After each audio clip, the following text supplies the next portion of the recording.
Good morning students. जैसा कि last article में हमने क्या पढ़ा, हमने लास्ट आर्टिकल्स में मल्टीपल डिवीजन, एडिशन, सब्ट्रैक्शन, उन सब के रूल्स वगैरह पढ़े थे, एग्जाम्पल किए थे उनके।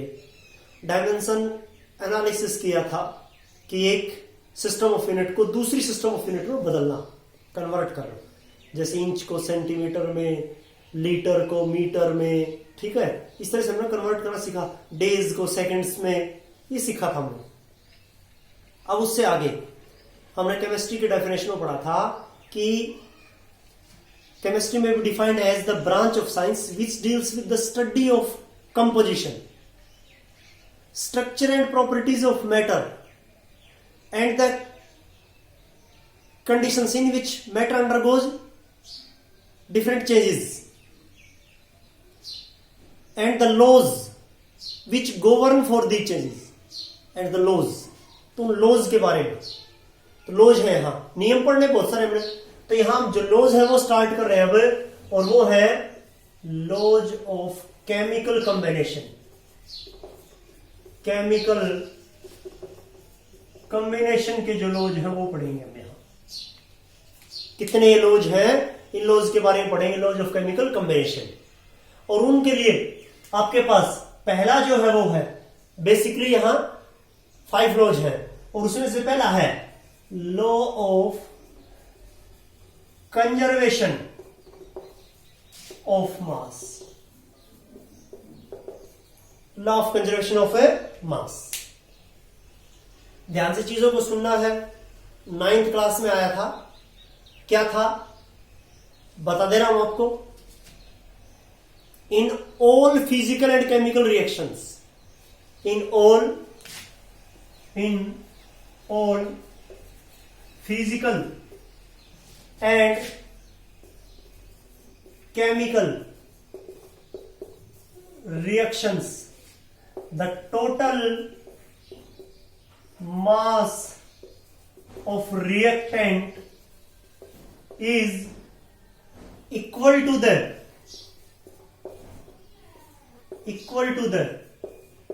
total mass of product, the total mass of the product। कि जितनी भी फिजिकल या केमिकल रिएक्शंस है, फिजिकल रिएक्शंस कौन सी, जैसे कि वाटर है, किसमें है, लिक्विड में, किसमें कन्वर्ट हो जाना, गैस में, मींस वेपर्स में, या वाटर यहां सॉलिड से किसमें बदल जाना, लिक्विड में बदल जाना। ये फिजिकल रिएक्शन है। जो स्टेट का चेंज होता है, जो कि स्टेट का चेंज है, वो होती है फिजिकल रिएक्शन। तो चाहे वो फिजिकल रिएक्शन हो या फिर चाहे केमिकल रिएक्शन हो। केमिकल रिएक्शन जैसे कि मरकरी ऑक्साइड है, किसमें टूट रहा, मरकरी में और ऑक्सीजन में। यहां एक ऑक्सीजन है, यहां ऑफ कर दो। मरकरी ऑक्साइड का मरकरी में और ऑक्सीजन में टूट जाना, केमिकल रिएक्शंस। या कोई एक आयनिक रिएक्शन है, कोई आयनिक रिएक्शन है, सॉल्ट जो है ना एक दूसरे के अंदर डिसोल्व किया जाए, तो जो डबल डिस्प्लेसमेंट रिएक्शन आपने 10th क्लास में पढ़ी थी, डबल डिस्प्लेसमेंट रिएक्शन। कोई भी एक एग्जांपल दे दीजिए डबल डिस्प्लेसमेंट रिएक्शन का, वो केमिकल रिएक्शंस है। तो कोई फिजिकल रिएक्शन और कोई केमिकल रिएक्शन हो चाहे, उसमें total mass of reactant, reactant का जो मास होगा, ये रिएक्टेंट है, यहां ये रिएक्टेंट है, इस रिएक्टेंट का मास इस प्रोडक्ट के मास के बराबर होगा। इस रिएक्टेंट का मास इन दोनों प्रोडक्ट के सम के बराबर होगा, इन दोनों का जोड़। ये 100 ग्राम है तो दोनों मिलकर 100 ग्राम होंगे। ये चीज आपके पास। In all physical and chemical reactions, the total mass of reactant is equal to the total mass of product.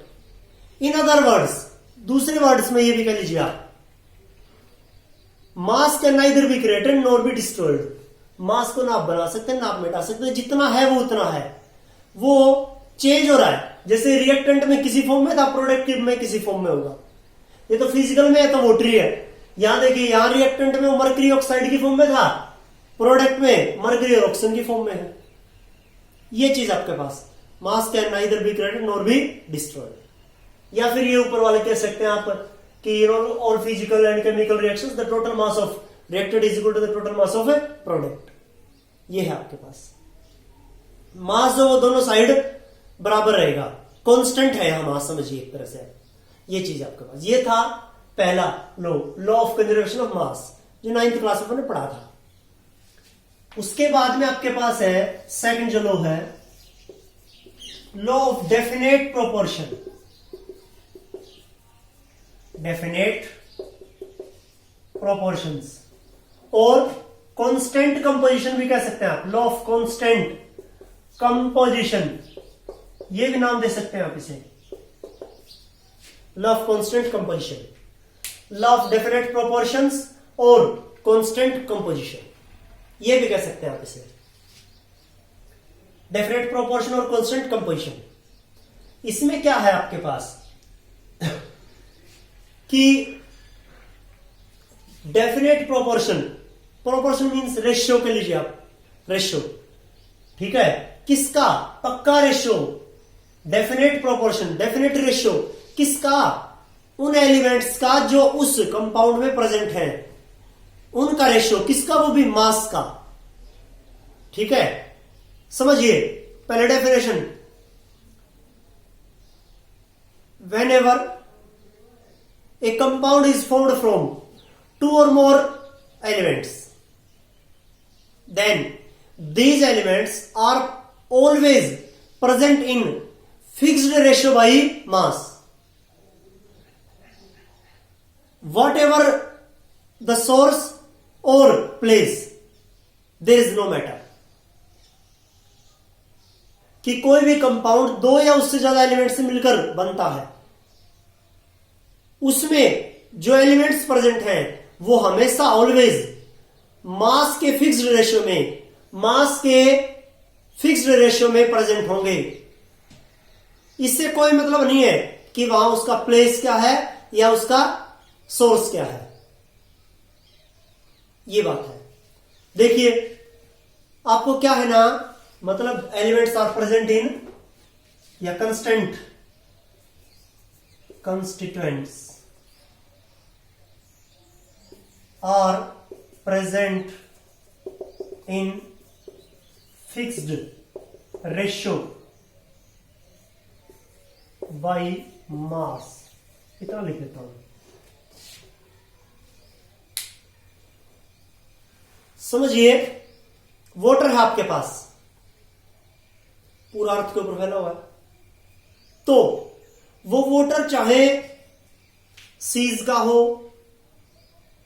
Lake का हो, पोंड का हो, वेल वाटर हो, कहीं का भी पानी हो, समझिए।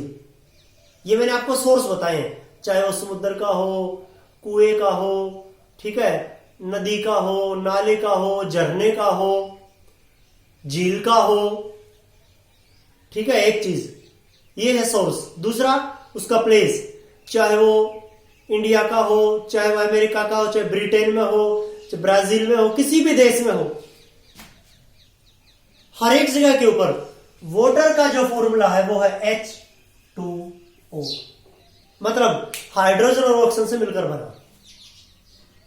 उसमें भी दो हाइड्रोजन और एक ऑक्सीजन उससे मिलकर बना। अब इसमें मास का रेशियो आप देखेंगे, 1 हाइड्रोजन का 1 रहता है, तो 2 हाइड्रोजन का 2, 1 ऑक्सीजन का 16, 2:16, 1:8। कहीं भी चले जाइए, कहीं से भी आपको वाटर मिले, चाहे केमिकल रिएक्शन से मिले, चाहे कोई प्लेस हो, सोर्स हो, कुछ भी हो, चाहे उसमें हाइड्रोजन और ऑक्सीजन प्रेजेंट होंगे, और उसमें भी मास का रेशियो क्या होगा, 1:8। ये फिक्स्ड है, ये फिक्स्ड चीज। एग्जाम्पल से बताऊंगा, मैं आपको अच्छे से चीजों को समझाऊंगा। तो कोई भी कंपाउंड हमें मिलता है 1, 2 या 3, 4 तरीकों से। ये तो सोर्स और प्लेस वाली जो 9th क्लास की बात थी। 11th क्लास के मीडियम से, जैसे कि कार्बन डाइऑक्साइड मिलता आपको CaCO3, कैल्शियम कार्बोनेट, हीट किया, calcium oxide plus carbon dioxide, carbon को जलाया ऑक्सीजन की प्रेजेंस में, कार्बन डाइऑक्साइड मिला, कार्बन डाइऑक्साइड मिल रहा आपको। ये है आपके पास। और भी बहुत सारे तरीके, जैसे सोडियम कार्बोनेट Na2CO3 HCl के साथ रिएक्ट करता है। Na2CO3 sodium carbonate washing soda किसके साथ रिएक्ट करता है? HCl के साथ रिएक्ट करता है। मिलकर क्या देंगे? NaCl, H2O और CO2। अब देखिए, कार्बन डाइऑक्साइड हमें 3 तरीकों से मिल रहा है। 3 डिफरेंट वेज है ये, 3 अलग अलग तरीके हैं। कैल्शियम कार्बोनेट एक अलग कंपाउंड है, मार्बल है, लाइमस्टोन चूने का पत्थर जिसे कह देते हैं हम, उसको गर्म किया गया तो चूना और कार्बन डाइऑक्साइड मिला। कार्बन अलग कोई एलिमेंट है, ऑक्सीजन के साथ जलाया उसको, कार्बन डाइऑक्साइड मिला। सोडियम कार्बोनेट वॉशिंग सोडा है, किसी एसिड के साथ रिएक्ट करता है, कोई बेसिक सोल्ट है, किसी एसिड के साथ रिएक्ट करता है, सोल्ट दे रहा है, कॉमन सोल्ट वाटर और कार्बन डाइऑक्साइड दे रहा है। आपको कार्बन डाइऑक्साइड 3 अलग अलग तरीकों से मिल रहा है, तो हमें वो 3 डिफरेंट वेज में मिल रहा है। तो देखिए एक बार कि तीनों डिफरेंट वेज में क्या उसका फॉर्मूला चेंज हुआ क्या कार्बन डाइऑक्साइड का? पहले में क्या है? एक कार्बन 2 ऑक्सीजन से मिलकर बना है, दूसरे में क्या है? एक कार्बन 2 ऑक्सीजन से मिलकर बना है, तीसरे में भी क्या है? एक कार्बन 2 ऑक्सीजन से मिलकर बना है। अब एक कार्बन 2 ऑक्सीजन से मिलकर बना है कार्बन डाइऑक्साइड। चाहे कोई भी सोर्स हो, चाहे किसी भी तरीके से मेथड से वेज से मिले हमें, तो मास का रेशियो क्या होगा? एक कार्बन का 12, एक ऑक्सीजन का 16, 2 का 32, तो 4 3 जा 12, 4 8 जा 32, 3:8। हर एक वेज से, हर एक डिफरेंट मेथड से जो कार्बन डाइऑक्साइड मिल रहा है वो एक कार्बन और 2 ऑक्सीजन से मिलकर बना, और उसमें मास का रेशियो क्या होगा? 3:8। 3:8 रहेगा। ये है आपके पास। ये क्या है? लॉ ऑफ डेफिनेट प्रोपोर्शन और constant composition. Whenever a compound is formed from 2 or more elements, then these elements are present in fixed ratio by mass. दूसरे वे से कह लीजिए, in a compound the constant are present in fixed ratio by mass. The constant are always present in definite proportion by mass. ये है कि किसी भी compound में जो कांस्टेंट है या जो एलिमेंट है वो हमेशा किस में प्रेजेंट रहते हैं? मास के फिक्स्ड रेशियो में, वो नहीं चेंज होगा। ये है आपके पास। ये था लॉ ऑफ डेफिनेट प्रोपोर्शन और कांस्टेंट कंपोजिशन भी कर लीजिए आप। ये है। अब उसके बाद में आपके पास यहां थर्ड जो है आपके पास, थर्ड जो है वो लॉ है आपके पास law of multiple proportion. Law of multiple proportion, law of multiple proportion. तो लॉ ऑफ मल्टीपल प्रोपोर्शन जो है ना वो क्या होगा वो देखना आपको। Law of multiple proportion,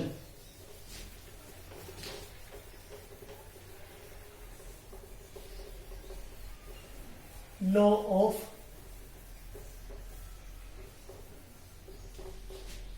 multiple proportion. Law of multiple proportion है, तो लॉ ऑफ मल्टीपल प्रोपोर्शन क्या है? देखिए,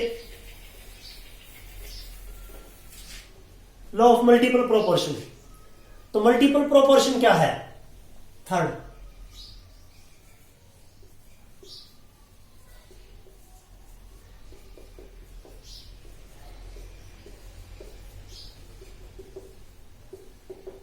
लॉ ऑफ मल्टीपल प्रोपोर्शन, ध्यान से सुनना आपको। when 2 or more elements, when 2 or more elements combines together and forming more than 2 products, and forming more than 2 products, when 2 or more elements combines together and forming 2 or more compounds, when 2 or more elements combines together and forming 2 or more compounds, then the one element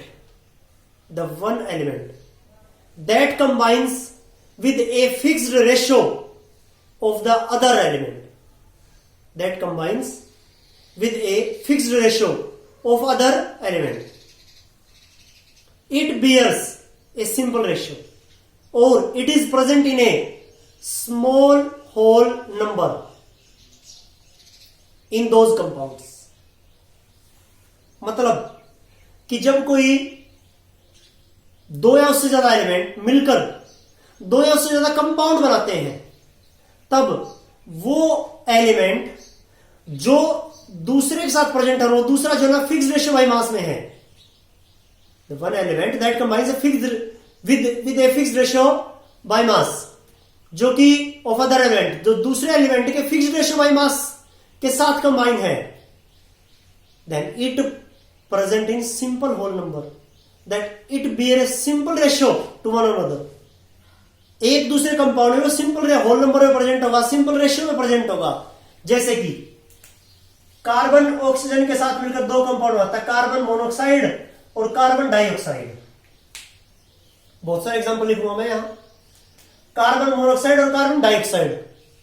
तो carbon का ratio 12, oxygen का 16 मास का ratio. यहां carbon का 12, oxygen का 32 हो जाएगा. अब देखो यहां फिक्स्ड रेशियो में कौन सा है? फिक्स्ड में है कार्बन, 12 यहां है, 12 यहां है. तो ये तो फिक्स्ड हो गया कार्बन. अब दूसरा क्या रह गया? ऑक्सीजन. जो दूसरा होता है, एक तो फिक्स्ड में प्रेजेंट ही होगा, दूसरा क्या कैसा रेशियो शो करेगा? सिंपल रेशियो शो करेगा. Be a simple ratio to one another, simple whole number में प्रेजेंट होगा. तो देखिए 16 इंटू 32, 1 और इंटू कर रहा हूं मैं रेशियो 32, 1:2. कार्बन तो फिक्स्ड रेशियो में प्रेजेंट है, ऑक्सीजन किस में है? देखिए सिंपल रेशियो में, मास के सिंपल रेशियो में. किस में प्रेजेंट होगा? सिंपल होल नंबर में प्रेजेंट होगा. कार्बन तो फिक्स्ड है यहां, और ऑक्सीजन का रेशियो देखिए सिंपल रेशियो 1:2 दोनों कंपाउंड में. whenever a compound whenever two or more elements combine together and forming more than one compounds, then one of the element which present in fixed ratio by mass and the other element shows or bear a simple ratio to one another.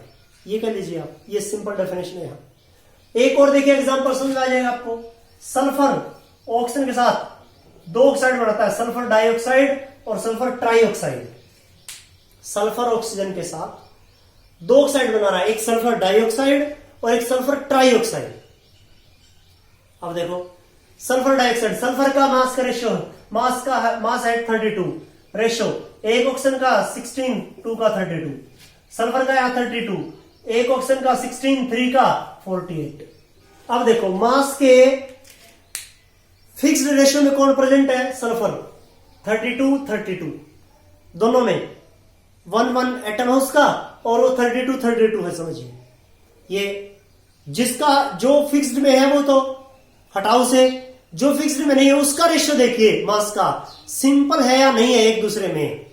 दो compound में simple ratio में present है कि नहीं है? Simple whole number में present है कि नहीं है? देखिए ये तो फिक्स्ड हो गया. अब देखिए ऑक्सीजन का यहां से 32 है, वहां से 48 है, तो 16 2 जा 32, 16 3 जा 48. ये देखो मास का सिंपल रेशियो है, सिंपल होल नंबर में प्रेजेंट है सल्फर. यहां ये था कि कोई भी मतलब जब दो या उससे ज्यादा एलिमेंट दो या उससे ज्यादा कंपाउंड बनाते हैं, दो बनाते हैं उससे ज्यादा कंपाउंड बनाते हैं, तब उनमें से उन दोनों कंपाउंड में से एक जो एलिमेंट है वो तो फिक्स्ड रेशियो में प्रेजेंट होगा मास के, जबकि दूसरा है वो सिंपल रेशियो में प्रेजेंट होगा, सिंपल होल नंबर में प्रेजेंट होगा. ये चीज आपके पास ये है law of multiple proportion. Law of multiple proportion इसे कहते हैं आप law of multiple proportion. Law of multiple proportion ये है आपके पास, मल्टीपल प्रोपोर्शन का लॉ ये था आपके पास यहां. अब उसके बाद में है आपके पास फोर्थ जो लॉ है वो आपके पास क्या है? वो देखिए फोर्थ जो लॉ है लॉ ऑफ, लिखा रहने देता हूं उनको मैं, law of reciprocal proportion. Law of reciprocal proportion. Law of reciprocal proportion. Law of reciprocal proportion.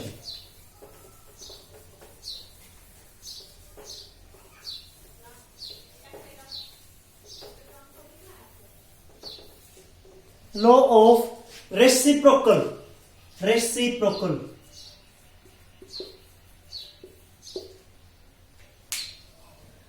Law of reciprocal proportion. Reciprocal proportion, इसको ध्यान से समझना आपको। रेसिप्रोकल प्रोपोर्शन ये तुम्हारे एनसीईआरटी में नहीं है, लेकिन मैं इसको करवा रहा हूं। लॉ ऑफ रेसिप्रोकल प्रोपोर्शन ये आपके एनसीईआरटी में नहीं है, मैं करवा रहा हूं, आपको ध्यान रखना है। क्या होगा?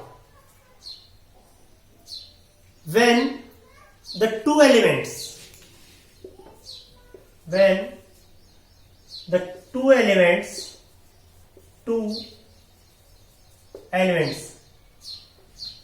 combines with the third elements separately, when the two elements combines with the third element separately, जब कोई दो एलिमेंट है एक तीसरे एलिमेंट से अलग अलग कंबाइन होते हैं, अलग अलग रिएक्ट करके अपना प्रोडक्ट जो है ना बना रहे हैं। अब उसके बाद में आगे,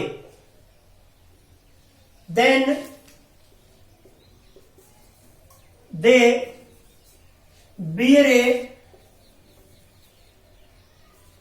simple or some multiple, then they bear a simple or some multiple ratio to one another when they combines directly.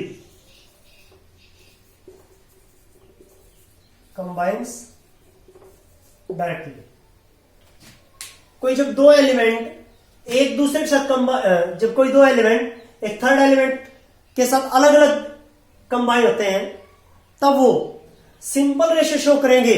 कब? एक दूसरे के साथ जब वो आपस में डायरेक्ट कंबाइन होंगे तब भी। देखिए एलिमेंट है यहां ए और बी, वो किसके साथ अलग अलग कंबाइन हो रहे हैं? सी के साथ। ए सी के साथ कंबाइन होगा तो कंपाउंड बनाएगा ए सी, और बी सी के साथ कंबाइन होगा तो कंपाउंड बनाएगा बी सी। तो यहां ए सी में से ए का रेशो, यहां बी सी में से बी का रेशो, ए सी में से ए का रेशो, बी सी में बी का रेशो। और जब ये आपस में डायरेक्टली कंबाइन होंगे तब क्या बनाएंगे? A B. तब वहां रेशो क्या होगा? ए बी होगा सीधा। ये रेशो सिंपल होगा, सम मल्टीपल होगा, आइदर इक्वल भी हो सकता है, इक्वल और सम मल्टीपल कह लीजिए, सिंपल कह लीजिए, वो इक्वल भी हो सकता है और कुछ एक मल्टीपल भी हो सकता है जब वो आपस में कंबाइन होंगे। जब ए सी और बी सी में ए और बी का रेशियो है और जब आपस में कंबाइन हुए ए और बी का, तब वो रेशियो कैसा होगा? आइदर इक्वल और सम मल्टीपल ये होगा। देखिए एक एग्जांपल से आपको मैं समझा रहा हूं। यहां हाइड्रोजन है, यहां ऑक्सीजन और यहां कार्बन है, ठीक है। ऑक्सीजन हाइड्रोजन के साथ मिलकर बना दिया H2O। कार्बन हाइड्रोजन के साथ मिलकर बना दिया CH4। मतलब ये A है, ये B है, ये C है। इनको ऐसे से अलग से लिख दो। तो जब ऑक्सीजन हाइड्रोजन के साथ जुड़ा A C के साथ, तब बनाया उसने वाटर H2O। तो ऑक्सीजन क्या है? A है यहां, हाइड्रोजन को क्या लिखा आपने? C लिखा है। तो रेशो देखिए एक बार, 2:16, 1:8। A C का रेशो है, मतलब C A का रेशो 1:8। A जिसमें ऑक्सीजन है उसका 8 है, हाइड्रोजन है उसका 1 है। अब ये कार्बन जो B है, कार्बन किसके साथ जुड़ा? हाइड्रोजन के साथ जुड़ा, तो बनाया उसने CH4, H4, कार्बन 12 और हाइड्रोजन 4, और ये C क्या है यहां, कार्बन क्या है B और हाइड्रोजन क्या है वही C, 1:3। तो क्या हुआ यहां, मतलब C:A, वाटर में क्या आया 1:8। अब यहां देखिए B:C, B:C कितना आया, B कितना है 3 है, C है 1 यहां। तो यहां से A का रेशियो देख लो और यहां से B का रेशियो देख लो। A कितना है 8, B का रेशियो कितना है 3, A:B है यहां 8:3। अब ये डायरेक्ट कंबाइन हो गया। अब देखो ऑक्सीजन और कार्बन मिलकर क्या बनाते हैं, CO2, कार्बन डाइऑक्साइड बनाते हैं। कार्बन का मास का 12 और ऑक्सीजन का 32, कार्बन 3:8। क्यों 4 3 जा 4 8 जा 32, 4 3 जा 12। कार्बन क्या बना रखा था अपने, B बना रखा था। ऑक्सीजन क्या बना रखा था अपने, A बना रखा था। A:B, उल्टा करो, A:B 8, A है आपके पास, ये देखो नीचे, B आपके पास 3 है 8। A:B जब आपस में कंबाइन हुए तब भी क्या था 3:8, और जब किसी थर्ड एलिमेंट के साथ C के साथ अलग अलग कंबाइन हुए तब भी रेशियो क्या था 3:8। 3:8। A का कितना था यहां, A का था 8 और B का कितना था 3, तो यहां लिखिए 8:3। ठीक है, ये देखिए A क्या था, ऑक्सीजन का 8 आया है, और कार्बन क्या है B का कितना है 3, तो A:B 8:3 वहां लिखिए, लिख भी रखा मैंने पहले से। ये देखिए समझिए कि जब कोई दो एलिमेंट A और B किसी थर्ड एलिमेंट C के साथ ऐड होते हैं, कंबाइन होते हैं अलग अलग, A C के साथ AC बनाएगा, B C के साथ BC बनाएगा, AC और BC बना दिया। अब उस AC और BC में A और B का रेशियो निकाल लीजिए, जैसे हमने निकाल रखा। ऑक्सीजन हाइड्रोजन के साथ ऐड होकर H2O बनाया, तो ऑक्सीजन को माना था तुमने A, तो ऑक्सीजन का रेशियो देख लीजिए, यहां से 8 आ रहा है वाटर में, करके देख लीजिए खुद से। दूसरा B माना क्या था हमने, कार्बन हाइड्रोजन C के साथ मिलकर क्या बनाएगा CH4 में कार्बन का रेशियो देख लीजिए, कार्बन को जो आपने B मान रखा है वो रेशियो देख लीजिए कितना आ रहा है, वो देख लीजिए। तो वहां से A और B का रेशियो निकाल लीजिए। अब ये आपस में कंबाइन होंगे, ऑक्सीजन और कार्बन डायरेक्ट कार्बन डाइऑक्साइड बनाएंगे, वहां रेशियो देख लीजिए। वो आपको या तो बराबर मिलेगा दोनों में, A और B का, या कुछ एक मल्टीपल मिलेगा, या तो बराबर या कुछ एक मल्टीपल मिलेगा। ये था law of reciprocal proportion, law of reciprocal proportion ये है आपके पास, ये 4 लॉज। इसके बाद में गेलुसाक लॉ ऑफ गैसेस वॉल्यूम है, एवोगैड्रो लॉ है, तो वो आपको कल, आज ये 4 लॉ जो है ना, इनके एग्जांपल जो बताए हैं इसी हिसाब से एग्जांपल करिए, देख लीजिए इन वीडियो को, और हर रोज का जो काम बताया जा रहा है वो हर रोज कर लीजिए उसी टाइम। इन न्यूमेरिकल को सोल्व करके देखिए कि ये किस तरह से एग्जांपल है इनके, ठीक है, इनको सोल्व करके देखिए। जैसे न्यूमेरिकल मैंने मल्टीपल डिवीजन उनकी बताई थी आपको, एडिशन सब्ट्रैक्शन उनकी करके देखिए, सोल्व हो जाएंगे, कोई दिक्कत नहीं रहेगी। ये काम आपको करना है यहां तक का।